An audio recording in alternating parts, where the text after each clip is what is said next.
한양으로 패퇴한 일본군은 대책을 논의하였다. 다들 행주산성에서 겪어보아 아시겠지만 조선군은 이제 더 이상 허약한 군대가 아닙니다. 거기에 우리의 군량은 바닥을 보인 지 오래이고 군사의 사기는 참담할 지경입니다. 이제 다른 대안은 없습니다. 어떻게 해서든 철수해야 합니다. 그쯤 되니 더는 반대하는 지휘관이 없었다. 철수는 동의합니다. 하지만 관백전하의 허락을 먼저 받아야 합니다.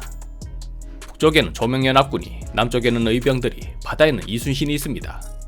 이런 상황에 어느 세월에 허락을 받고 퇴각하겠습니까? 허락을 받기도 전에 우리는 이곳 한성에서 전멸할 것입니다. 그래도 허락을 받아야 합니다. 나는 관백전하의 명이 없다면 철수하지 않을 것입니다. 이렇게 한성에서는 또 의견이 분산되어 이러지도 저러지도 못하고 있었다. 그때였다. 관백전하의 명이 왔습니다. 뭐라고 하셨는가? 즉시 퇴각하란 명이십니다.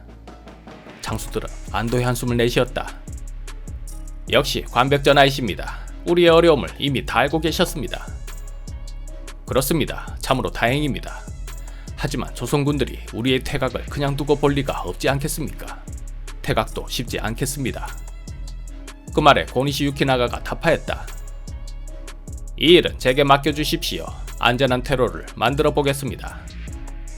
안전한 퇴로를 어떻게 만들겠다는 것입니까? 명나라 군사가 들어오면서 조선은 군작전권을 명에게 주었습니다. 이것은 우리에게 유리한 일입니다. 명은 벽제간 전투에서 우리에게 패하여 잔뜩 쫄아 있습니다. 우리의 힘을 알게 된 것이지요. 한번 제대로 얻어터진 경험이 있다면 그 상대와는 다시는 싸우고 싶지 않은 법입니다. 이럴 때 우리가 협상을 제안한다면 명은 우리의 요구를 들어줄 수밖에 없을 것입니다.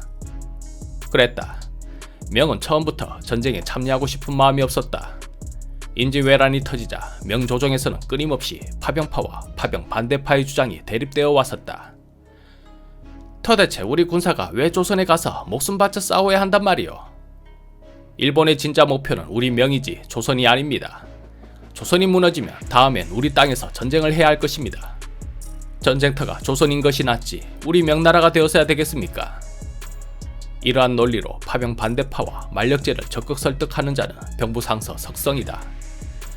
차, 그대의 후처가 조선인 역관인에게 은혜를 입었다 하여 조선을 이리 감싸는 것이 아니오.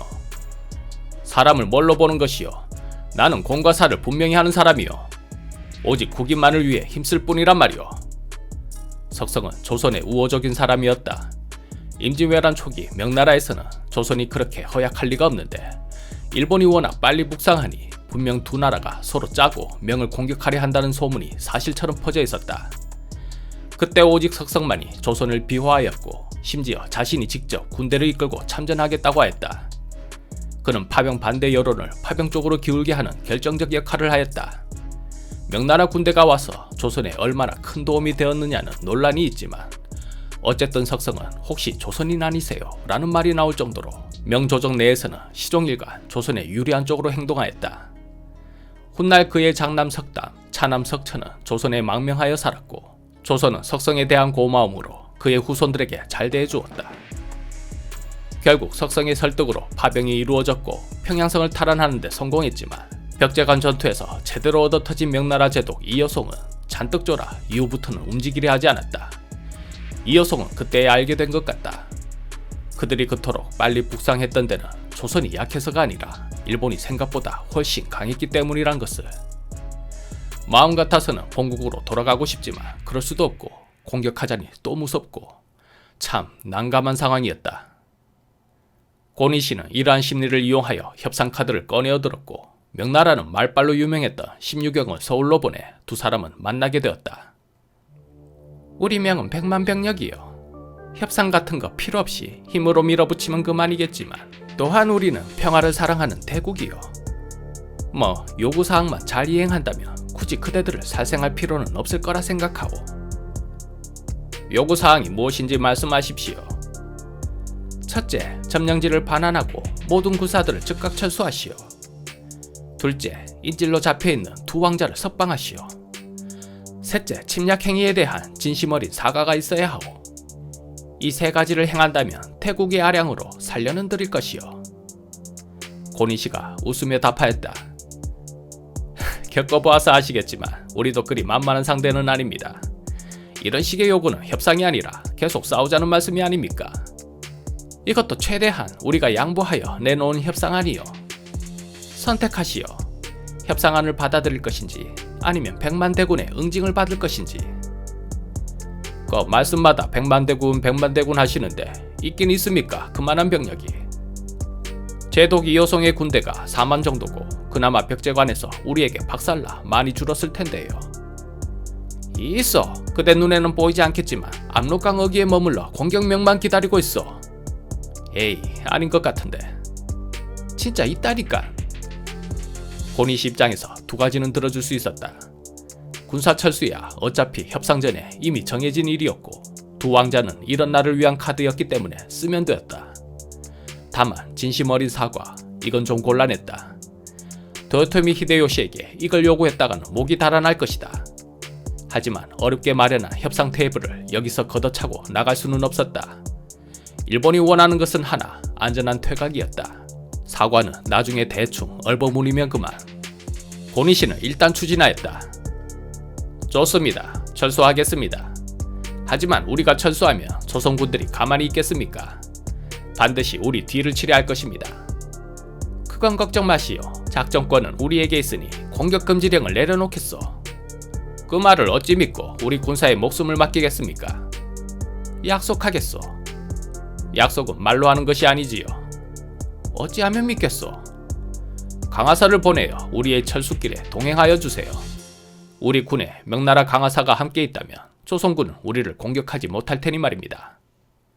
강화사 파견이라. 그건 내가 결정할 수 있는 바가 못 되니 조정의 허락을 구해보겠소. 미리 말하지만 강하사를 보내지 않으면 철수도 없습니다. 두 왕자와 사관은요? 철수가 완료되면 두 왕자와 강하사를 함께 보내드리겠소이다. 다만 사관은 나 역시 함부로 정할 수 있는 바가 못 되니 조정에 최대한 말씀드려보겠소. 좋소. 그렇게 합시다. 그렇게 강화는 일단 체결되었다. 명나라는 강하사를 보내 일본의 안전한 퇴각을 보장해줬고 조선에도 공격 금지령을 내렸다. 결과적으로 협상에서 조선이 얻은 것은 두 왕자 석방뿐이었다. 일본은 어차피 하기로 한 철군을 이행하는데 명이 보디가드 역할까지 자청한 것이다.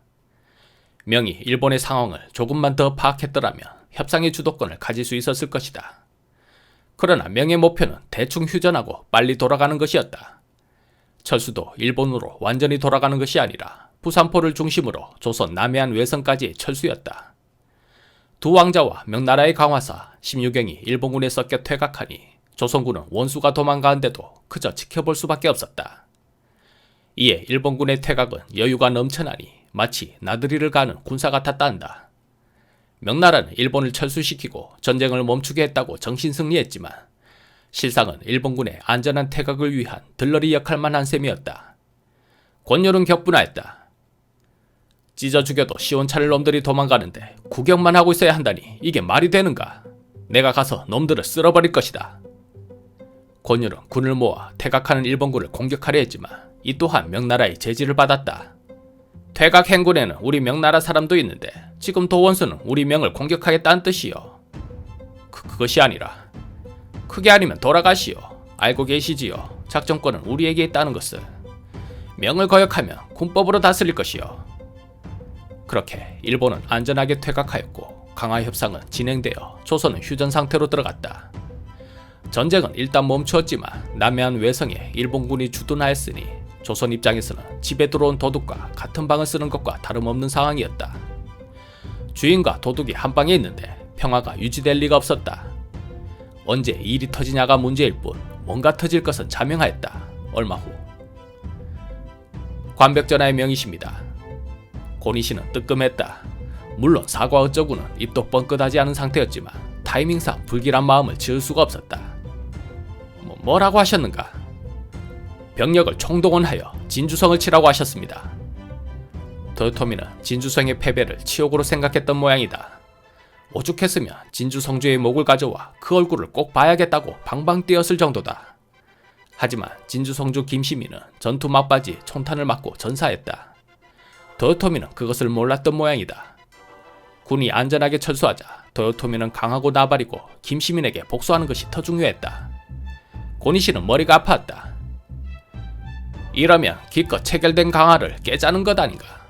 아, 관백전하는 도대체 진주성주에게 무슨 원한이 있어 이러시는가.